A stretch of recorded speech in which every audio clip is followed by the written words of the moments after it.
오늘 우리에게 주신 하나님의 말씀은 사도행전 10장 3절에서 6절 말씀입니다.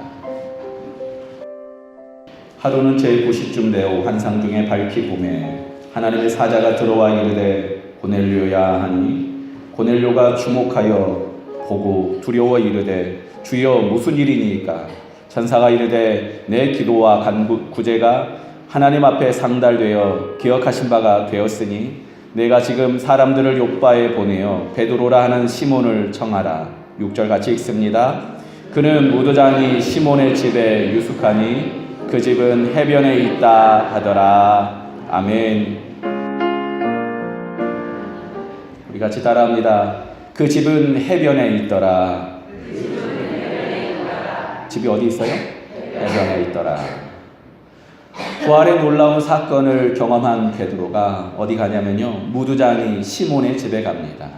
베드로의 옛 이름이 요한의 아들 시몬입니다. 무두장이 시몬, 요한의 아들 시몬. 어쩌면 그렇게 이름이 똑같습니까?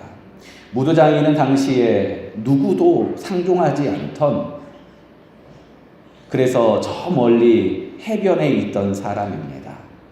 일부러 베드로가 거기까지 찾아가는 겁니다.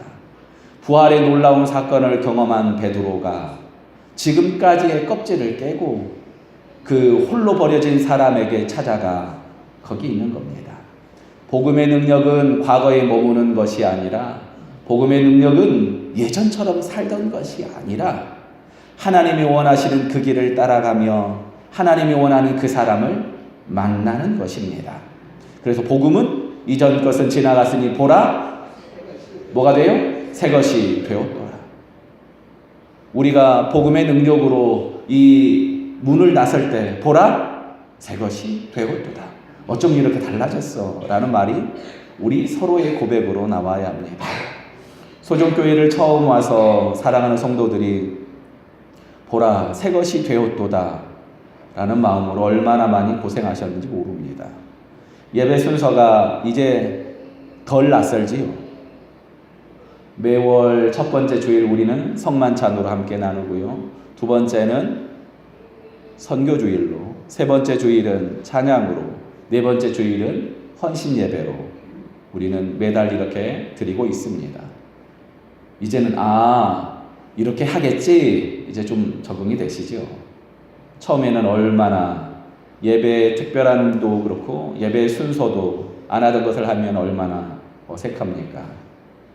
안 하던 교회 청소를 같이 하고, 어제 보니까 예쁜 자매 2명이 와서 교회 청소를 목숨을 걸고 하는 거예요.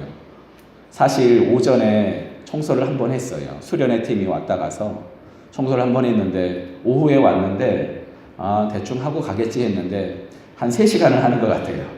말도 못하고 수고했어요 하고 말았는데 얼마나 감사한지 모릅니다. 지난 주일은 남존도의 회원들이 주방에 가서 손에 물 묻히고 있었고요.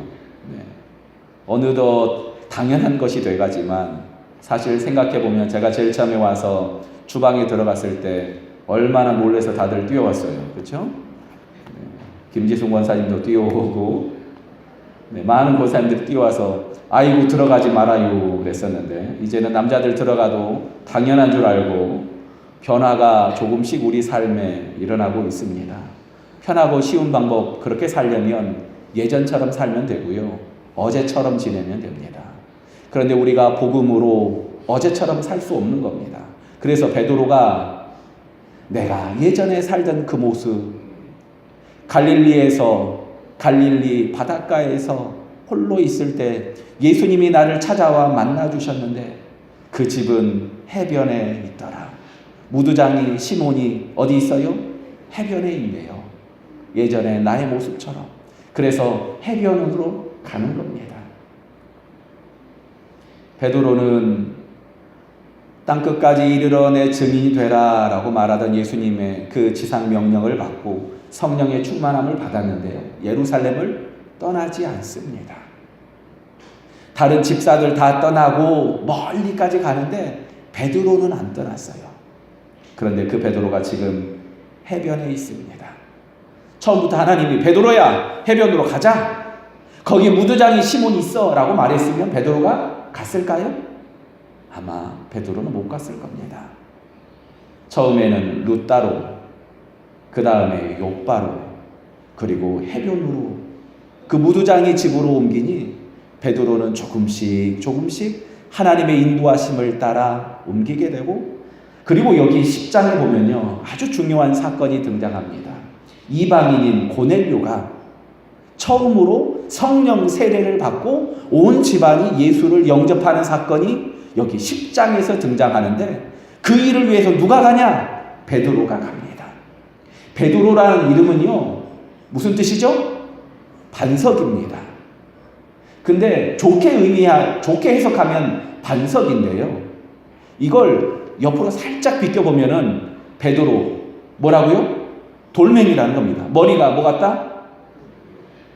머리가 돌 같다. 뭐 어떤 사람이에요? 잘 안 변하는 사람. 베드로가 그런 사람이었어요. 돌머리였어요. 돌머리. 한번 딱 하면요 절대 움직이지 않던 사람이 베드로입니다. 돌멩이 같은 사람인데 예수님이 그 단단함을 믿음으로 바꿔주시고, 그리고 베드로를 조금씩 움직여주시는데 룻다로, 욥바로, 해변으로, 그리고 고넬료까지 이르는 길을 섬세하게 인도해 주시는 겁니다. 우리는 이런 하나님의 섬세한 인도를 뭐라고 그러냐면, 따라합시다. 섭리. 뭐라고요? 섭리라고 합니다. 하나님이 이렇게 조금씩 인도하시고 하나님의 뜻이 여기 있었구나, 섭리구나 라고 하는 겁니다. 특별히 사도행전 보면은요 하나님의 섭리가, 놀라운 섭리들이 많이 등장합니다. 나중에 이 뒤에서 보게 될 놀라운 섭리 중에 하나가 뭐냐면요, 로마 제국 안에, 특별히 로마시 안에 큰 환란이 있었습니다. 거기 있던 많은 사람들이, 특별히 유대인들이 전부 다 쫓겨나야 됐어요. 멀쩡하게 잘 살고 있다가 쫓겨나면 어떨 것 같습니까? 얼마나 황망합니까? 뭐 먹고 살아야 됩니까? 쫓겨났던 사람들 중에 한 부부가 고린도라는 항구로 옮겨갑니다. 그곳에서 먹고 살려고 예전에 하던 것처럼 거기서 텐트 만들며 사는데, 그때 같이 텐트를 만드는 사람이 있었는데 누구냐면 바울입니다. 바울을 만나던 이 부부가 예수를 믿게 되고, 나중에는요 바울을 위하여 목숨까지도 아끼지 않게 되는 복음의 일꾼이 되어 나중에 로마로 다시 들어가게 됩니다. 황망하게 쫓겨날 때는 이게 무슨 일이냐고, 어쩌면 내 인생에 이런 일이 있을 수 있냐고 얼마나 놀랐겠습니까? 우리 가운데 그런 일이 있지 않습니까? 하나님, 어떻게 이런 일이 우리 가정에 있습니까? 내 인생 가운데 하나님 왜 이렇게도 안 풀립니까? 믿음으로 걸어갈 때 우리는 하나님의 섭리 안에 있는 줄 믿으시기 바랍니다. 베드로가 예루살렘을 떠날 때 마음이 편했겠습니까? 룻다로, 욥바로, 그리고 거기 해변으로, 그 집은 해변에 있더라. 무두장이 시몬을 만날 때 처음부터 하나님이 덥석했다면요 못 갑니다. 근데 하나님이 베드로의 그 마음을 위로해 주시고 조금씩 인도해 주시는데 마침내 하나님이 원하는 그 땅에 서게 되는 겁니다. 사도행전은요, 너희도 사도행전을 읽어서 이런 기적의 사람이 되어라, 능력의 사람이 되어라 라고 사도행전을 쓴 게 아닙니다. 사도행전 보면은 여기 베드로 보면요, 베드로가 하나님의 음성을 듣고 룻다로 가고 욥바라고 그렇지 않습니다. 하나님의 인도하심을 따라 여기로 옮기게 되고요, 그 다음으로 옮기게 되고, 그리고 마침내 해변에 있는 집까지 매일 삶에서 하나님이 조금씩 인도해 주심을 경험하게 되었던 겁니다. 사랑하는 성도 여러분, 하나님이 매일 우리 삶을 이렇게 인도해 주십니다. 믿음의 사람들은요 눈이 열리는 겁니다. 여기가 하나님이 가게 한 땅이구나, 여기 하나님이 보여주시는 그 사람이 있구나 보게 되는 겁니다. 거기 해변에 있던 무두장이 시몬을 만났던 그 시몬 베드로, 나의 과거의 모습을 보며 하나님이 이 사람에게 주신 위로를 알아. 거기 있는 수많은 집들이 있습니다. 좋은 집들이 왜 없겠습니까? 유대인으로 상종하면 안 되는 사람이요, 무두장입니다. 동물의 시체를 만지며 끊임없이 피를 흘리는 이 사람은 같이 있을 수 없는 사람인데, 심지어 그 많은 집들 중에 무두장인 시몬의 집에 머물며 그 시몬을 위로하고 있는 겁니다. 예수님이 나를 이렇게 만나줬어. 베드로는 그 마음 있지 않겠습니까? 영국의 유명한 찬송 작가인 윌리엄 카우퍼라는 사람이 있습니다. 32살에 안 풀리고 또 안 풀리고, 왜 인생이 그렇게 살기도 힘든지 이제 끝내야겠다라는 마음으로 이 사람이 강가로 갑니다. 마차를 타고 강가로 가서 거기서 뛰어내려 죽으려고 하는데, 그 사람을 태웠던 마부가, 분위기가 이상하잖아요, 이 사람을 말립니다. 이 사람이 이렇게 살아나는데 그 마음이 좋겠습니까? 이번에는 집에 가서 음독 자살하려고 약을 먹었는데 옆집에 있는 사람이 이 사람을 살립니다. 아니, 죽는 것도 힘들어요. 아유, 안 되겠다. 칼로 내가 자살해야겠다. 면도칼로 자기 몸을 해하려고 하는데 면도칼이 부러져요. 세 번째 살아납니다. 확실히 죽어야겠다. 목을 매달아, 마지막 방법으로 목을 매달아 뛰어내렸는데, 마침 지나가던 사람이 우연히 이 사람을 보고 이 사람을 살립니다. 그리고 지나가던 사람들, 살린 사람들이 전해준 복음을 듣고 이 사람이 예수를 믿게 되며 하나님을 향한 찬송시를 쓰게 되는데, 무려 67곡이 찬송시로 온 세계에 불려지고, 특별히 오늘 우리가 가지고 있는 이 찬송가에도 3곡이 있습니다. 그 중에 한 곡이 샘물과 같은 보혈은 이라는 찬양입니다. 샘물과 같은 보혈, 그 사람이 지금까지 몰랐던 하나님의 은혜를 경험하고 나니 하나님의 은혜가 멈추지 않고 샘물처럼 펑펑 솟아난다는 겁니다. 하나님의 놀라운 섭리, 하나님은 그렇게 우리를 은혜의 해변으로 옮겨주십니다. 소종교회 이제 식구가 되었으니 편하게 얘기할 수 있습니다. 제가 제일 처음 소종교회 오기 전에는요, 2군데 교회에서 사실 목사님 와서 설교를 해주세요 라고 부탁을 받았습니다. 2군데 교회에서 설교해달라고 와서 설교했는데, 설교를 어땠을까요? 그 설교가? 죽 섰을까요? 잘했습니다. 목사님 사택 보고 가세요 그랬어요. 이게 무슨 말이죠? 이사 올 거니까 이사 준비하세요 그랬어요. 제가 그 교회 갔을까요? 안 갔어요. 2번째 교회에서 저를 불렀습니다. 당회에서 만장일치로 목사님 오십시오. 그래서 이삿짐 센터에 전화했어요. 예약 끝내고 다음 주 월요일 날 이사하겠습니다.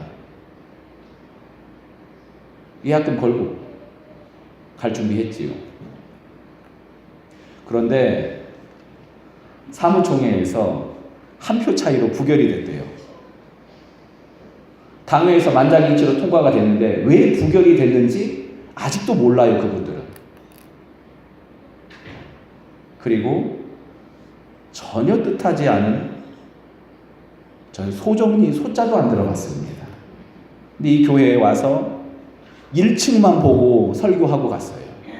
밤이 어두우니 2층이 있는 줄 상상도 못하고, 이렇게 좋은 데가 있는지 모르고요.